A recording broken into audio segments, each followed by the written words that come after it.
Hello guys and welcome back to Rocco's Adventures. Today I have prepared a very special dish for you guys. So today we mixed it up a little bit and we were actually going to try a native Korean dish. This is called Yangnyeom chicken, or otherwise it can just be called like Korean fried chicken. But so I saw the recipe for this and it looks really good. So I wanted to try it with you guys and see how it goes. So anyways, thank you guys for coming to this video and we'll see you at the chicken. So here we are at the chicken, and to start off, this recipe calls for 1,000 grams of boneless, skinless chicken thighs.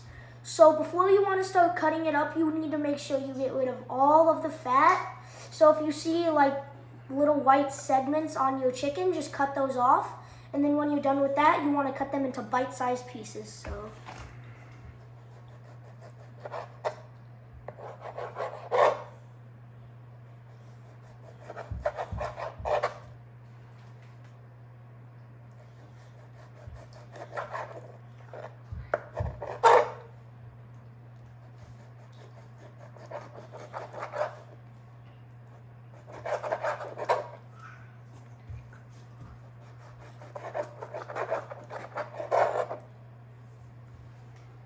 So there we are, and we'll see you at the brine.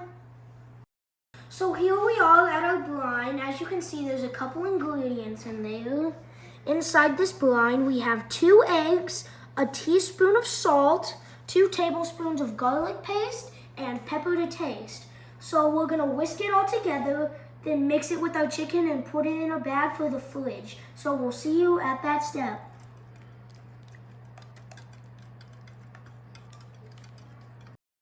Hey guys, so as you can see, we have our chicken here in a bag, and basically all we did was we poured our brine into our chicken and kneaded it together with our hands. So now we've got it here in a bag, and we're gonna let it brine in the fridge for 45 minutes. And we'll see you when it's time to cook. Alright, so our chicken thighs are still brining in the fridge, and what we're going to do now is we're going to make our Yangnyeom sauce. And so it starts out with 3 tablespoons of soy sauce,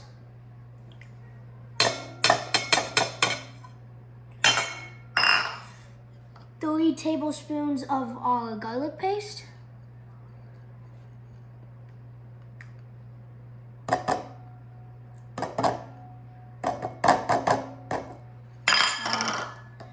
6 tablespoons of right here gochujang sauce.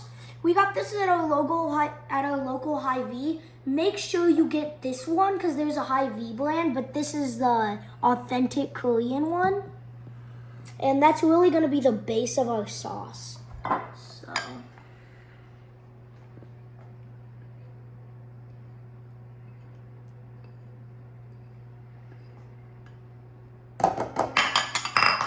next, we have 6 tablespoons of just plain sugar,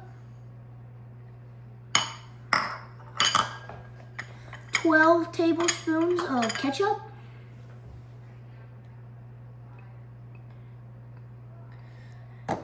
and last but not least, 12 tablespoons of corn syrup for our texture. So let's throw all that in.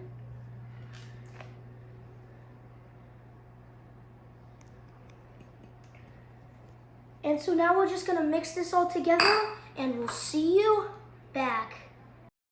Okay, so we finished our Yangnyeom sauce. And as you can see, we have our chicken here. What we did was we added 2 cups of potato starch and kneaded it all together. And then what you do next is you add a little bit of water and continue adding it till it's the perfect consistency. You wanna lift it up, and you don't want it to be so runny that it falls off the chicken, but you don't want it to be so thick that it sticks to the bowl.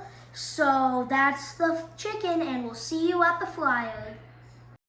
Okay, so we're here at the fryer, and we are using canola oil. We have it preheated to 350 degrees, and what we're gonna do is we're gonna double fry it. We're gonna fry it for 5 minutes, then we're gonna fry it again for 2 minutes. So I'll see you after the first fry.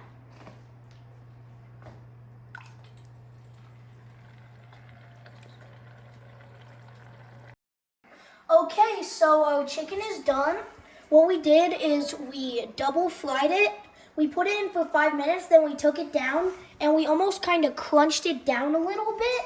And what that does is it creates cracks in the chicken, which lets the moisture out and makes it more crunchy after we put it back in for 2 minutes. So here is our Yangnyeom sauce. We have put it to a simmer, and once this is done simmering, we'll add in the chicken, and we will see you guys when we eat. Okay, so here's my favorite part of the video, the taste test, where we get to see if I made it right or not. As you can see, we sprinkled a couple of sesame seeds on top, just to, fit the vibe.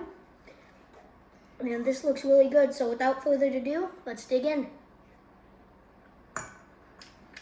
Wow.